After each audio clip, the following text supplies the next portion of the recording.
말씀 나누기 전에 먼저 제가 광고 말씀을 전해드리도록 하겠습니다. 이따가 우리가 이제 기도를 할 텐데, 기도가 시작되면 기도하시고 자유롭게 돌아가실 텐데, 이 4층 로비에서 이제 환담을 나누실 분들은 4층 로비에서 하지 마시고 1층에 내려가셔서 그렇게 이야기를 나눠주시면 좋겠어요. 여기 이제 다들 기도하고 있는데 밖에서 웅성웅성하면 방해가 될 수 있으니까 꼭 그렇게 기억해 주시면 감사하겠습니다.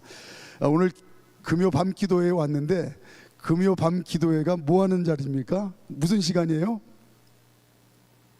무슨 시간이요? 예, 때를 정하여 작정하고 기도하는 시간입니다. 그러면 하나님 자녀인 저와 여러분들이 왜 때를 정하여 작정하고 기도해야 될까? 그거는 예수님의 명령이기 때문에 그렇습니다. 우리 한번 마태복음 26장 41절 말씀 함께 읽겠습니다. 시작. 시험에 들지 않게 깨어 기도하라. 마음이 원이로되 육신이 약하도다 하시고. 우리의 신앙의 고백은 예수님은 이 땅에 사람으로 오신 하나님이십니다. 그러면 하나님이 왜 사람으로 이 땅에 오셨을까? 하나님께서 오신 이유는 분명합니다. 자, 마태복음 20장 28절. 하나님께서 사람으로 오신 이유는 분명합니다. 마태복음 20장 28절 시작. 인자가 온 것은 섬김을 받으려 함이 아니라 도리어 섬기려 하고 자기 목숨을 많은 사람의 대속물로 주려 함이니라. 아멘. 이제 하나님의 때가 임했어요. 예수님이 자신을 이제 인간의 죄를 대신 갚는 대속물로 이제 드려야 됩니다.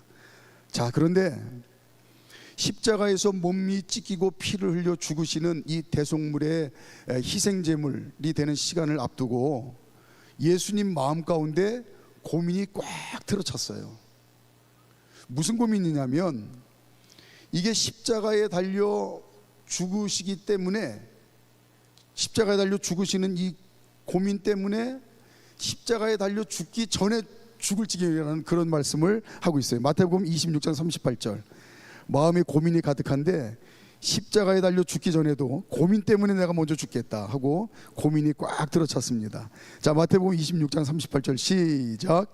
이에 말씀하시되 내 마음이 매우 고민하여 죽게 되었으니 너희는 여기 머물러 나와 함께 깨어 있으라 하시고. 십자가에 죽기 직전인데 내가 고민 때문에 죽게 생겼다. 그러면 과연 예수님이 무슨 고민 때문에 지금 죽을 지경인가 한번 생각해 볼 필요가 있습니다. 이제 얼마 안 있으면 로마 병정에 잡혀서 십자가에 죽기 위해서 끌려가십니다. 그러면 십자가에 가기까지 내가 수많은 채찍을 맞을 텐데, 채찍 한 대를 맞을 때마다 살점이 저며 떨어질 텐데 과연 내가 이 고통을 참아낼 수 있을까? 아니면 이제 십자가에서 내가 달릴 텐데 양손에 못이 박히고 양발에 못이 박혀서 이제 고통을 받을 텐데 내가 그 고통을 과연 이겨낼 수 있을까? 아니면 옆구리에 창을 찔려서 물 한 방울 피 한 방울 남기지 않고 다 쏟으며 죽음을 맞이할 텐데 그 고통의 시간을 내가 견뎌낼 수 있을까? 과연 십자가의 죽음이, 고통이 무서워서 이걸 고민하셨을까? 물론 연약한 사람의 육체를 입었기 때문에 그런 고민도 있으셨겠죠. 그런데 오늘 죽을 만큼 고민스러운 그 고민의 진짜 이유는, 이 말씀을 곱씹고 왜 도대체 죽을 만큼 고민스러우실까? 이 육체의 고통이라기보다는 마귀의 참소 때문에 그게 고민이고 시험이지 않았을까라고 하는 그런 생각을 해봤어요. 마귀는 하나님께 계속 참소를 했습니다. 욥을 참소했죠. 하나님, 욥이 당대에 모든 사람들에게 믿음의 의인이라고 칭송을 받고 본인도 내가 하나님 앞에 믿음으로 잘 사는 사람이라고 자부하고 하나님도 칭찬하시는데, 에이, 하나님 왜 그러신 줄 아세요? 하나님이 축복하시니까, 하나님이 형통케 하시니까, 하나님이 잘되게 하시니까 그렇게 믿음으로 사는 거지, 그거 다 빼앗아 보세요. 믿음 다 팔아먹고 하나님 저주할 거려? 한번 해보세요 하고 참소하고 시험을 했어요. 예수님 사역을 시작할 때도 사역이 시작되자마자 마귀가 예수님을 시험합니다. 예수님, 뭘 그렇게 어려운 길을 가시려고 합니까? 제가 예수님을 가장 최고로 높여드릴 테니까 그런 길 가지 마시고 영광을 받으십시오 하고 이제 마귀가 시험을 했어요. 오늘 이제 십자가의 죽음을 앞두고 있는데 마귀가 또 계속해서 참소하며 시험을 하는 겁니다. 예수님, 지금까지 인생들 다 보셨잖아요. 예수님이 그렇게 십자가에서 죽을 만큼 1도 가치가 없는 그런 인생들인 거 예수님 더 잘 아시잖아요. 그래봐야 소용없습니다. 나중에 후회하실 거요. 육신의 눈으로 보면 마귀의 이야기가 하나도 틀린 게 없습니다. 사람으로 오신 하나님이 인생들을 위해서 죽을 만큼 인생들의 가치가 그럴 만한 이유가 없어요. 그러나 하나님의 눈으로, 믿음의 눈으로 보면 마귀의 이야기는 새빨간 거짓말입니다. 예수님이 반드시 죽어야만 인생들이 살아요. 십자가의 죽으심은 오늘 마귀의 참소와 시험처럼 소용없는 일이 아니라 반드시 필요한 일입니다. 이 끔찍하고도 무서운 시험을 기도로 이기시는 과정이 아닌가.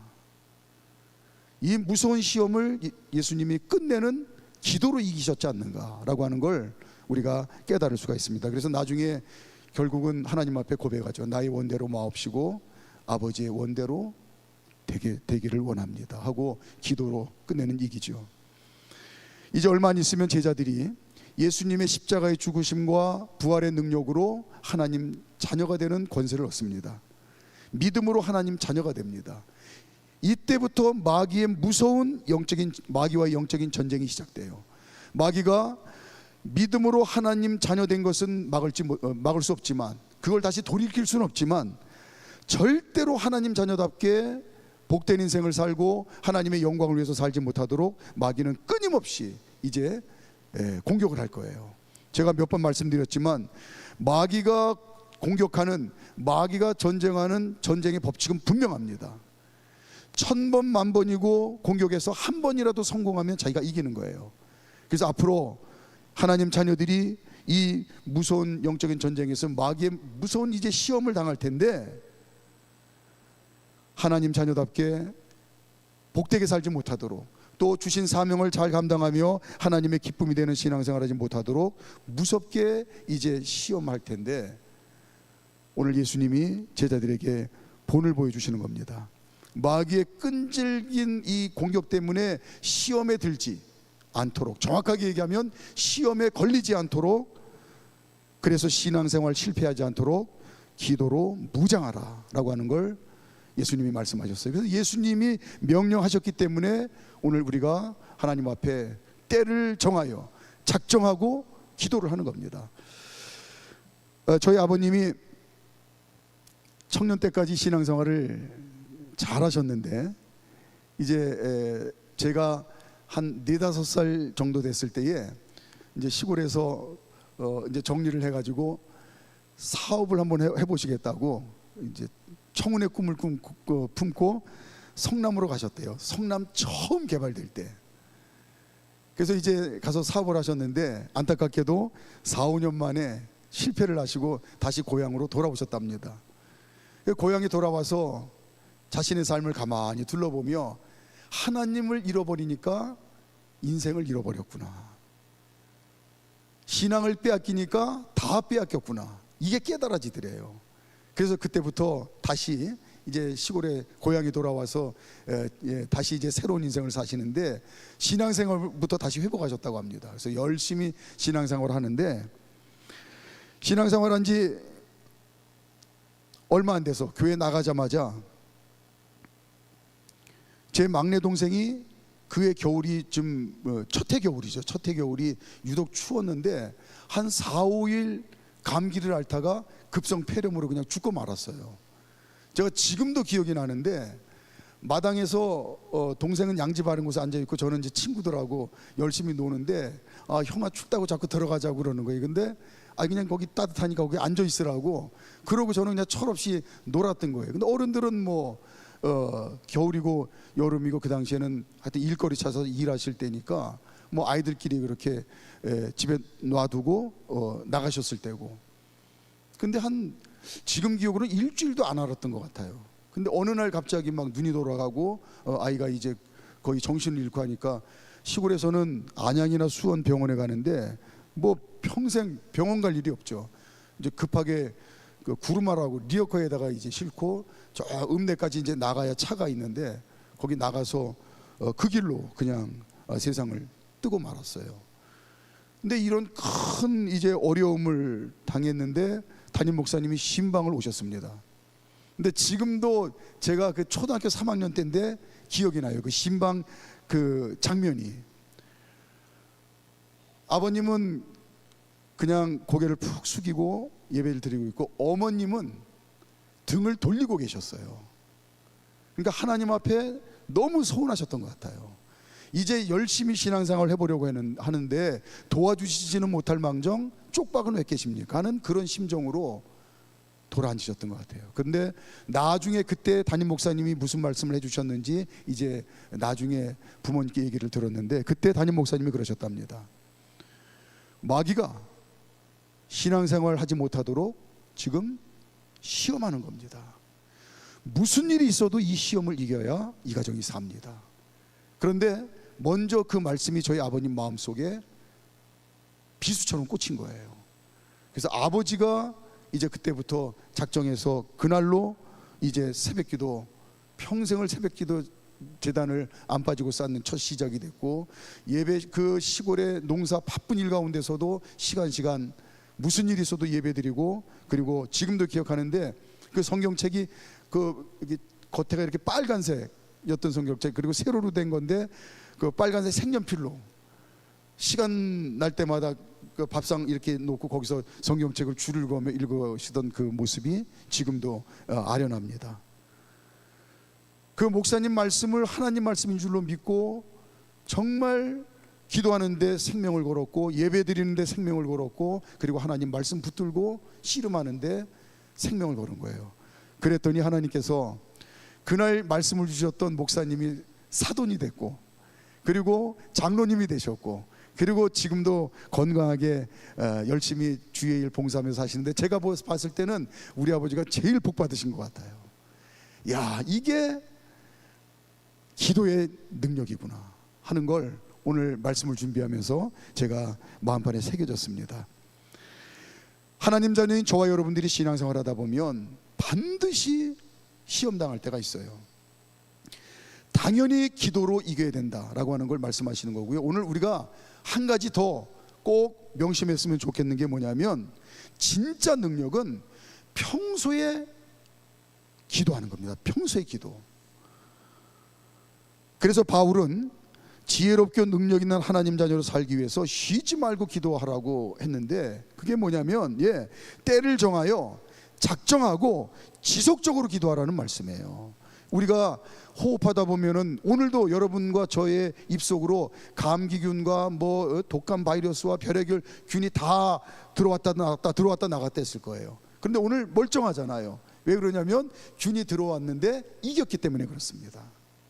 저와 여러분들이 때를 정하여 작정하고 기도로 무장하면 원수 마귀가 시시때때로 우리를 시험하는데 시험에 든지도 모르게 시험에 걸린지도 모르게 그냥 아무렇지도 않게 지나가는 거예요. 마귀가 황당하기 짝이 없는 거죠. 야, 이 시험에 저게 걸려서 넘어져가지고 탄식하고 죽는다고 아우성치고 못 살겠다고 땅을 치고 꺼이꺼이 해야 되는데 이게 시험에 걸린지도 모르고 멀쩡하게 그렇게 당당하게 신앙생활 하는 거예요. 그 힘이 어디서 나오느냐? 때를 정하여 작정하고 지속적으로 기도하고 무장하는 그 힘에서 나온다라고 하는 걸 이제 바울이 우리에게 가르쳐주고 있습니다. 기도는 그 어떤 시험거리가 생기더라도 거뜬히 이겨낼 수 있는 강력한 무기다라고 하는 말씀입니다. 그래서 예수님께서는 깨어 기도하라고 명령하세요. 성경을 가만히 살펴보면 예수님께서 많은 말씀을 하셨는데 반드시 해야 될 거는 명령을 하셨어요. 권유하지 않으시고 명령을 하셨어요. 그런데 가장 강력하게 명령하신 것 중에 하나가 기도하라. 기도하라. 그래서 저와 여러분들이 그 명령에 순종해서 오늘도 기도하는 겁니다. 때를 정하여 작정하고 기도하는 이 기도가 저와 여러분들의 삶 가운데 닥쳐오는 마귀의 그 어떤 시험도 다 이기게 하는 강력한 능력인 줄로 믿으시기를 바랍니다. 오늘 본문에 보면 때를 정하여 작정하고 기도한 대표적인 인물이 나오는데 믿음의 사람, 기도의 사람 한나예요. 고난은 기도하라고 하는 하나님의 강력한 사인입니다. 자, 강력한 신호예요. 이 신호가 뭔지 한번 맞춰보세요. 저를 보시고 아시는 분? 아시는 분? 혹시 운전하고 가다가 누군가가 차창 밖으로 이 신호를 하면 빨리 경찰에 신고해야 돼요. 무슨 신호예요? 제가 지금 납치당했습니다. 저를 구해주세요라고 하는 신호입니다. 아셨죠? 이렇게 하면 빨리 112에 전화해가지고 지금 번호 몇 번 차에 사람이 납치됐습니다라고 신고를 해야 돼요. 고난은 기도하라고 하는 가장 확실한 하나님의 신호예요. 오늘 하나님께서 한나에게 임신을 못하게 하시죠. 근데 왜 하나님이 임신을 못하게 하시는지 한나는 몰라요. 그런데 그 고난 가운데 한나가 확실하게 아는 거 한 가지가 있습니다. 그건 뭐냐? 기도해야 된다. 기도해야 된다. 내가 지금 말로 다 할 수 없는 고난을 당했는데 나는 기도해야 된다. 이것만은 분명히 알았어요. 고난이라고 하는 풍랑 앞에서 기도합니다. 고난이라고 하는 풍랑 앞에서 기도하는 모습을 우리가 어떻게 연상하면 되냐면, 풍랑이 있는데 그 고난을 딛고 그 고난 풍랑 위에 서 있는 거예요. 만일 한나가 이 고난 앞에 기도하면서 당당히 풍랑 위에 서 있지 않았다고 한다면 어떤 모습이었냐면, 기도하지 않고 만약에 분인나와 싸웠다고 한다면 평생 불행하게 살다가 그의 인생이 끝났을 겁니다. 고난이라고 하는 그 풍랑에 빠져서 허우적거리면서 죽는다고 아우성치다가 그의 인생이 끝났을 거예요. 기도하니까 아무리 큰 풍랑이라도 그 위에 당당히 서 있는 거예요. 또 만일 도울 힘이 없는 남편을 의지했다고 한다면 남편 등에 업고 뭘 해보려고 했다가 가정 내의 갈등이 폭풍처럼 더 커져서 모두가 불행해지는 그런 이제 슬픈 인생이 되었을 겁니다.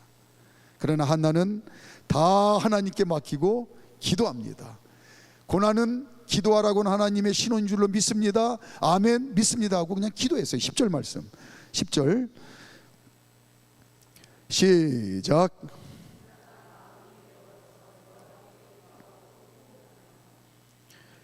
고난 중에 기도해도 문제가 해결되질 않습니다.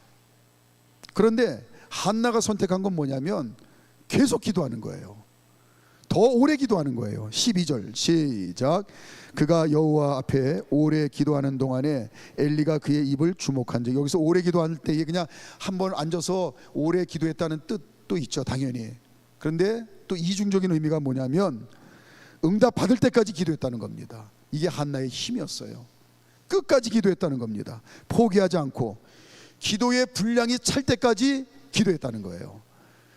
혹시 에버랜드 옆에 있는 캐리비안 벨이 가보신 분들 계실 텐데, 거기에 보면 해적 체험 코너가 있어요. 이만한 해골 바가지에 물이 위에서 콸콸콸콸콸 쏟아지면 어느 정도 물이 차면 어떻게 됩니까? 바가지가 확 뒤집어지면서 물이 쏟아지죠. 그러면 그 밑에서 물을 맞는 그런 놀이기구가 있는데, 가만히 생각해 보세요. 물이 아무리 많이 찼어도 마지막 한 방울이 떨어졌을 때 뒤집히는 순간이 있어요. 그게 물이 차는 겁니다. 기도도 마찬가지예요. 기도도 하나님이 응답하실 때까지 기도해야 되는 분량이 있는 거예요. 한나는 이걸 알았습니다. 그래서 오랜 시간 기도했지만 하나님의 응답이 없어요. 오랜 시간 기도했지만 변화가 없어요. 하지만 절대로 낙심하거나 중도에 포기하지 않고 기도를 했습니다. 한나는 하나님의 뜻이 깨달아지고 믿어질 때까지 기도했습니다. 끝까지 포기하지 않고 기도했어요. 그 응답이 하나님의 때에 기도의 분량이 차니까 그 응답이 사무엘입니다. 사무엘이 누구예요? 이스라엘의 새 역사를 시작한 위대한 신앙의 사람입니다. 상상할 수도 없었던 놀라운 축복의 열매가 응답으로 주셨어요. 다윗만큼 고난 많은 인생도 없었죠. 그런데 다윗의 신앙의 고백을 보면 모든 고난이 축복의 열매로 맺힌 겁니다. 이게 다윗의 위대함이에요. 모든 고난이 축복으로 열매를 맺었어요. 그 비결이 바로 뭐냐? 기도였습니다. 자, 시편 109편 4절. 시편 109편 4절 시작. 나는 사랑하나 그들은 도리어 나를 대적하니 나는 기도할 뿐이라. 나는 뭐 할 뿐이라? 기도할 뿐이라. 그 수많은 고난 가운데 다윗의 선택은 오직 하나였습니다. 나는 그저 기도할 뿐이라. 그래서 고난 가운데 기도했더니 그 고난의 열매가 뭐냐? 축복이었다는 겁니다. 오늘 이 다윗의 신앙의 고백이 저와 여러분의 고백이 되시기를 주님의 이름으로 축복합니다. 나는 기도할 뿐이라. 이제 말씀 정리하고 기도하도록 하겠습니다. 찬양단 준비해 주시고요. 시편 116편 2절. 시편 116편 2절 시작. 그의 귀를 내게 기울이셨으므로 내가 평생에 기도하리로다. 이 고백은 하나님께서 내게 귀를 기울이고 있습니다.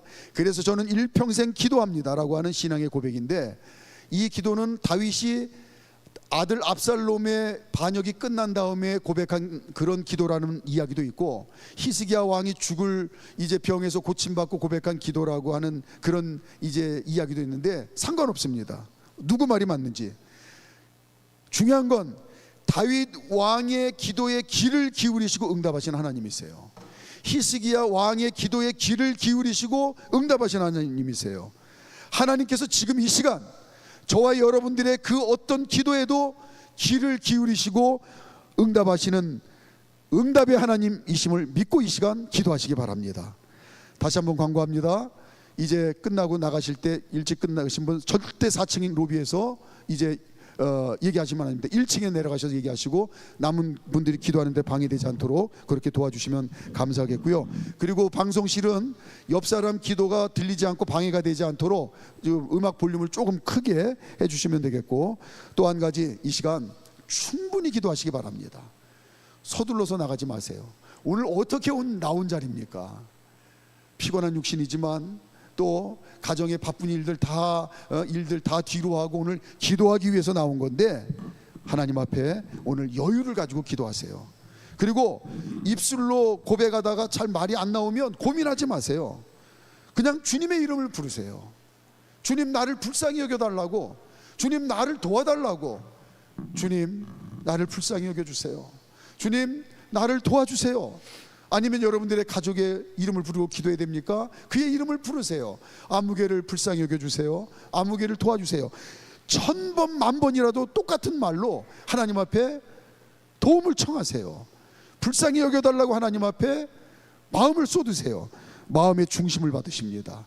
저와 여러분들이 얼마나 오늘 언변 좋게 하나님 앞에 기도하는지 그런 거 보시지 않고 중심을 보세요. 그러니까 여유를 가지고 충분히 하나님 앞에 기도하다가 그렇게 돌아가시기를 바랍니다. 간절히 찬양하신 후에 충분히 기도하다가 자유롭게 돌아가실 때에 마음에 하나님이 주시는 담대함과 시원함을 가지고 돌아가는 은혜의 시간 되시기를 주님의 이름으로 축복합니다. 우리 오시면서 혹시 걱정 한 짐 지고 오신 분 계십니까? 염려 보따리가 너무 커서 방황하는 마음, 낙심하는 마음으로 오신 분들 계십니까? 이 시간에 그 모든 근심, 걱정, 염려, 우리의 모든 문제를 주님께 내어 맡기는 시간 되길 바랍니다.